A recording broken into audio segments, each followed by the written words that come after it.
কিন্তু আমরা একটা জিনিস ঈশ্বরের আছে দেবে। অনেক সময় ঈশ্বর প্রার্থনা করে যিশু করুণাবিষ্ট হলো। করুণাবিষ্ট, করুণা জিনিসটা সম্পূর্ণ দেবে। করুণা জিনিসটা ভেতর থেকে আসে দেবে। অনেকে যদি বিপদে পড়ে, অনেকে যদি সাহায্য করতে যায়, সে তাকে বলে আপনি কি আমাকে করুণা করছেন?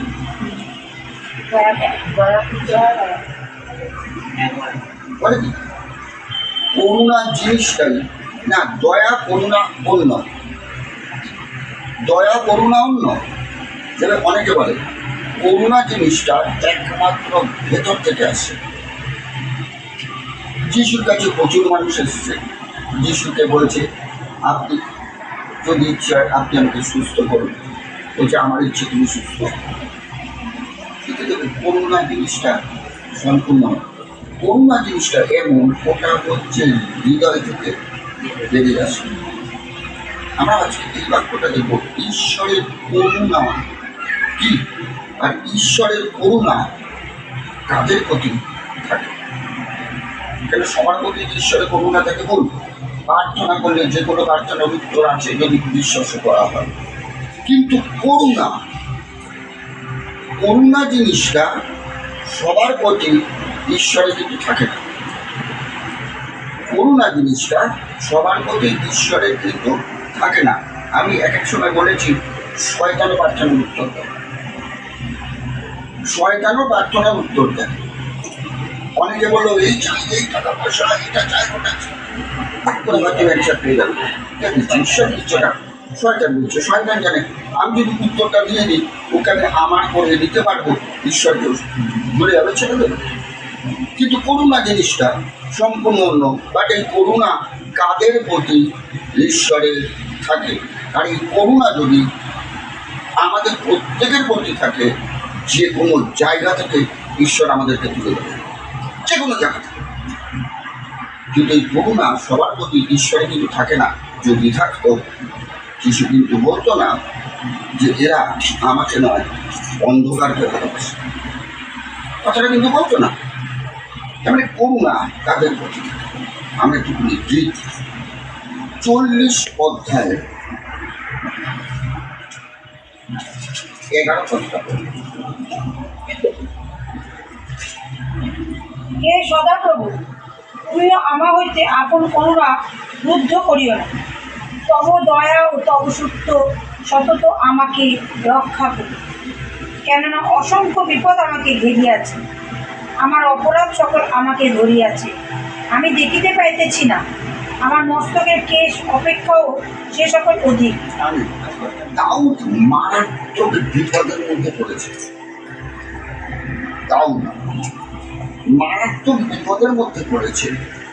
দাউদ তখন এই প্রার্থনাটা করেছে, এই যে আপনি আজকে সুস্থ হয়েছে, ঈশ্বরের ধন্যবাদ। তার মানে ঈশ্বর আপনাকে দয়া করেছে। এবার যদি আপনি প্রার্থনা করেন তোমার করুণা আমার তো যেন চিরস্থায়ী হয়, সর্বদা থাকে।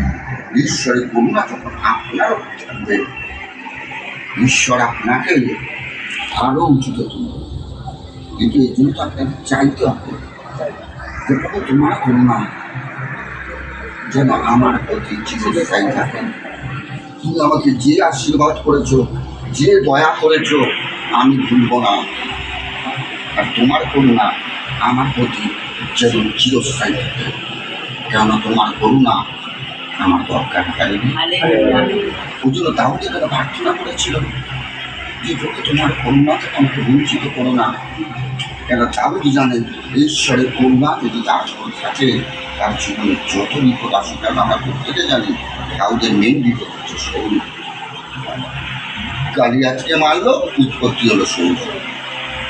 স্বাভাবিক এটা হবে, কেন খ্রিস্টীয় জীবনে এটাই হচ্ছে নিয়ম। এক শয়তান যাবে আর এক শয়তান এন্ট্রি নেবে, ঢুকবে, তাই না? তাহলে আমাদের প্রত্যেকের প্রার্থনা করা উচিত দাউদের মতো।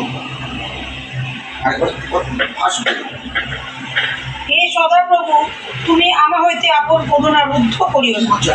হইতে কোনো করুণা। দাউদ জানে ঈশ্বরের আশীর্বাদ তার প্রতি আছে, দাউদ জানে ঈশ্বরের দৃষ্টি তার প্রতি আছে, কিন্তু দাউদ হয়তো ভাবছে ঈশ্বরের করুণা আমার প্রতি নেই। এই জন্য বলছে হে সদাপ্রভু তোমার করুণা আমার হইতে রুদ্ধ করো না, তোমার করুণা আমার জীবনে দরকার।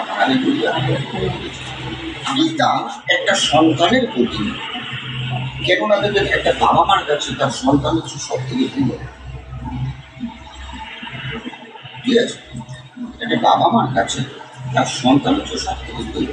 তার বাবা মা চায় তার সন্তানটা উত্তম উত্তম জিনিস পায়। বাইবেলে আছে যে তোমার সন্তানদেরকে তুমি যদি উত্তম উত্তম জিনিস দিতে পারো এটা কত অধিক নিশ্চয়, আমি কি তোমাকে তার থেকে উত্তম জিনিস দেবো না? কিন্তু তারা পায় না, কেননা ঈশ্বরের করুণা তাদের কাছে নেই, আর তারা ঈশ্বরের করুণা কেউ করে না। বিক্রি করে ভিক্ষে করলে পেতো, করে না বলে, চায় না বলে পায় না। এটা না, এই প্রার্থনা না সম্পূর্ণ ব্যক্তিগত। এই প্রার্থনা সম্পূর্ণ ব্যক্তিগত, যার যার নিজস্ব ব্যাপার। আমি কানে প্রার্থনা দেব ঈশ্বরের করুণা ঢুকবে, কথাটা ভুল। এটা আমার সম্পূর্ণ ব্যক্তিগত। একটা প্রচুর মানুষ আছে তার জীবনে এমন কোনো সমস্যা থাকে বন্ধু বান্ধবকেও শেয়ার করতে পারে না, কিন্তু ঈশ্বরের সঙ্গে শেয়ার করা যায়। হালেলুয়া, ঈশ্বরের সঙ্গে শেয়ার করা যায়। কিন্তু এই প্রার্থনা করুণা ঈশ্বরের সঙ্গে শেয়ার করা যায় কেন? প্রচুর মানুষের অনেক ব্যক্তিগত প্রার্থনা আছে। প্রচুর মানুষের, সে হয়তো দিনের পর দিন কাঁপছে, সে হয়তো দিনের পর দিন সেই জায়গা থেকে বেরিয়ে আসতে পারছে না, দিনের পর দিন। বা সে যদি বলে যে প্রভু তোমার করুণা আমার প্রতি থাকুক, ঈশ্বর আশীর্বাদ করবে। হালেলুয়া।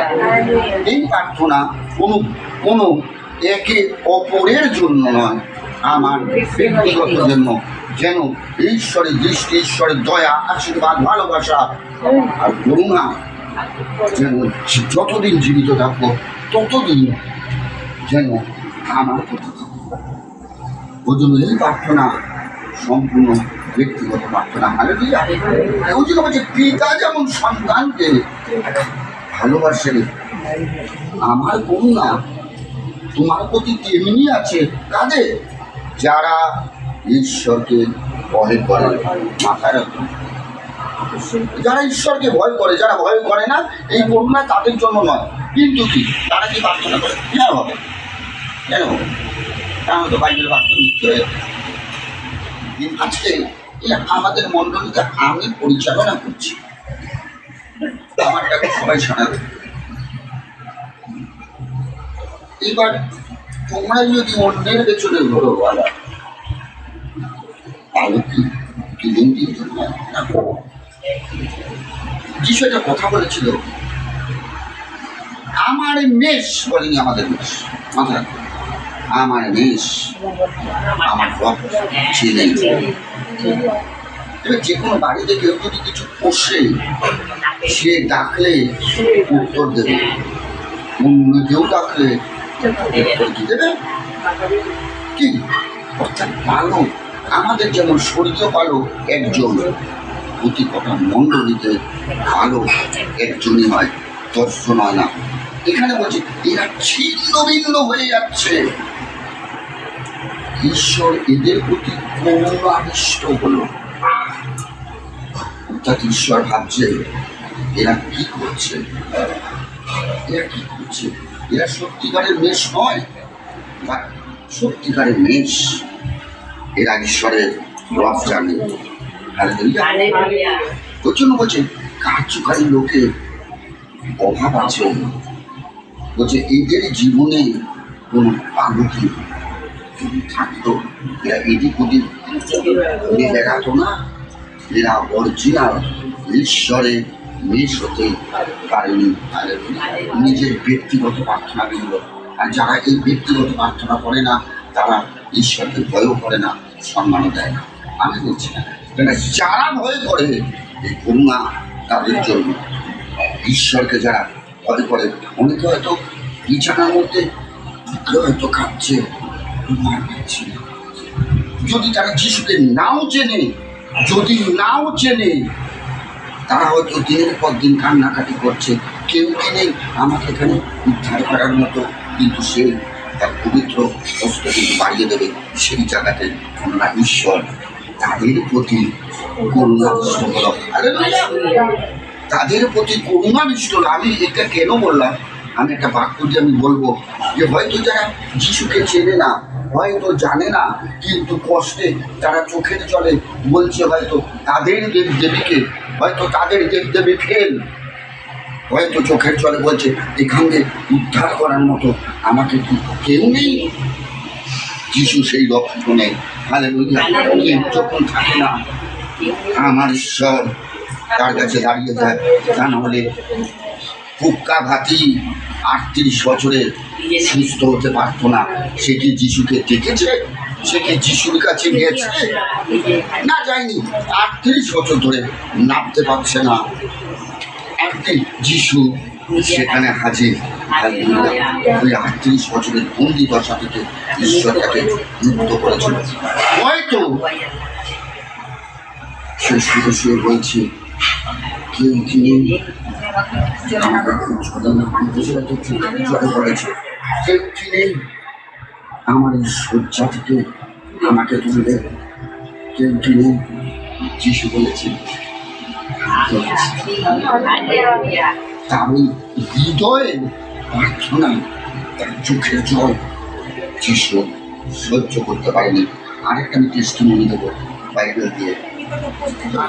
আমি নেই 4:16 পর বলেছি আইসো আমরা অনুগ্রহ কিন্তু তার আগে আছে মহাযাজক। তারা ছিল পুরাতন নিয়মে, তারা কি করছো? বেদির কাছে, পবিত্র বেদির কাছে রক্তকে ঢেলে দিত, আর তারা যদি পাপী হতো তাদের মৃত্যু হতো। কিন্তু সেই পর্দা যিশুর মৃত্যুর পর সেই পর্দা কিছু ছিঁড়ে গিয়েছিল। এক প্রেজেন্ট আমাদের মহাযাজক, স্বর্গীয় যাজক যিশু খ্রিস্ট। যিশু খ্রিস্টকে বাপ্তিস্ম যে দিয়েছে, তাকে বাপ্তিস্ম তার যোগ্য ধরা হয়। যৌবন ছিল এর বংশধর, তেমন সকলেও ছিল মহাযাজক, আর সকলের ছেলে হচ্ছে এই যৌবন। বলছে আমরা এমন কোনো মহাযাজককে পাইনি, এমন কোনো মহাযাজককে পাইনি যে আমাদের পক্ষে রক্ষিত হবে, কিন্তু আমরা শুধু মহাযাজককে পেয়েছি যে তার নিজে জীবনটাকে পরিত্যাগ করেছে শুধু আমাদের পাপের জন্য। আর সে নিজের জীবনটাকে পরিত্যাগ করার মধ্যে থেকে সে প্রমাণ করে দিয়েছে বলিরা দরকার নেই, একেবারে বলি আমি তোমার সারা জীবনের পাপ তুলে নিলাম। হালেলুয়া। তাই না? আমি যখন একবার পরীক্ষিত হলাম, তোমার সারা জীবনের পাপকে আমি তুলে দিলাম। আর বাইবেলের বাক্যেও আছে যিশুর জীবনে অন্ধকারের লেশ পর্যন্ত জীবন। একটা ভালো মৃত তাকে কাঁধে করে নিয়ে যাচ্ছে, হাউ হাউ করে কাঁদছে, হাউ হাউ করে কাঁদছে চোখের জলে। সে কিন্তু যিশুকে ডাকেনি, সে কিন্তু প্রার্থনাও করেনি, কেননা সে সন্তান হারা এক মা যিশু পুত্রে দেখেছিল এবং সে তার কাছে হাজির হয়ে গেছে।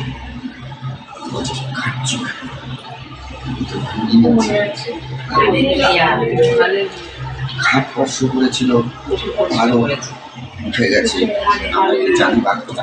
কিন্তু সে কি প্রার্থনা করেছিল? না। সে কি যিশুর কাছে গেছিল? না। হয়তো সে যিশুকে জানত, কিন্তু ভালোটা মারা গেছিল। কিন্তু এই যে মায়ের কান্না, মায়ের দুঃখ, মায়ের ব্যথা যিশু সহ্য করতে পারেনি, যিশু সহ্য করতে পারেনি। কোথায় সে যাবে তার কাছে, যিশু হাজির তার কাছে। যেমন কুষ্ঠরোগী, সেও কি যিশুর কাছেও গেছিল? না, কেন কুষ্ঠরোগী যারা তারা প্রার্থনা করতে যেতে পারতো না, তাদের বারণ আছে, তারা সমাজের এক ঘরে থাকতো। যিশু তার কাছে যে বলেছে আমার ইচ্ছে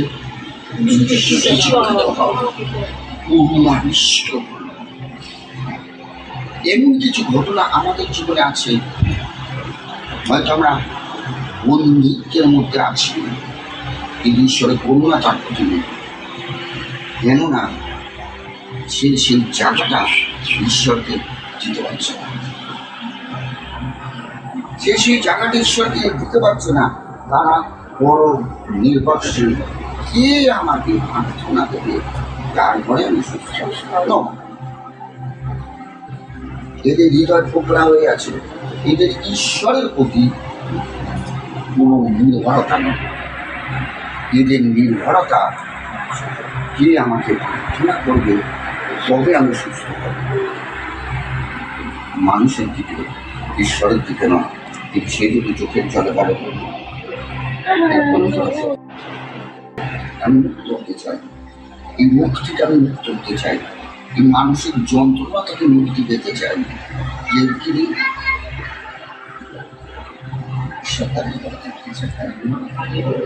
আমার ঈশ্বরের আমার ঈশ্বরের প্রচুর মানুষ আছে এরকম চোখের জলে কাটছে।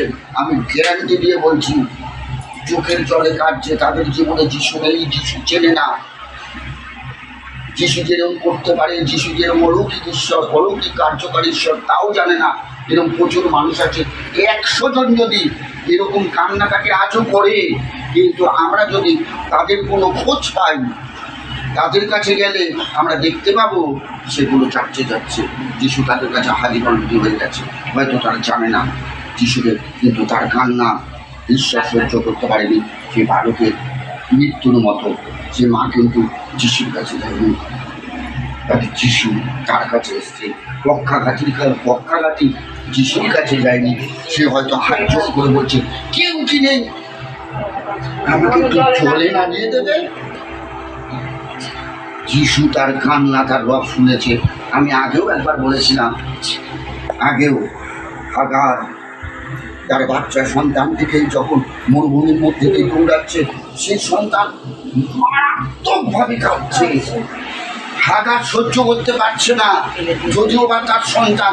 হাগার বাধ্য হয়ে সে চিন্তা করছে, এই বাচ্চাকে আমি ফেলে দিয়ে আমি পালিয়ে যাব, কেন এর কান্না আমি সহ্য করতে পারছি না। অন্যদিকে যিশুও বলছে, এর কান্না তো আমিও সহ্য করতে পারছি না, আমি নেমে আসছি। হালেলুয়া। সাফরে কূপ করে দিয়েছিল, আজও সেই কূপ আছে, যার নাম ঈশ্বর।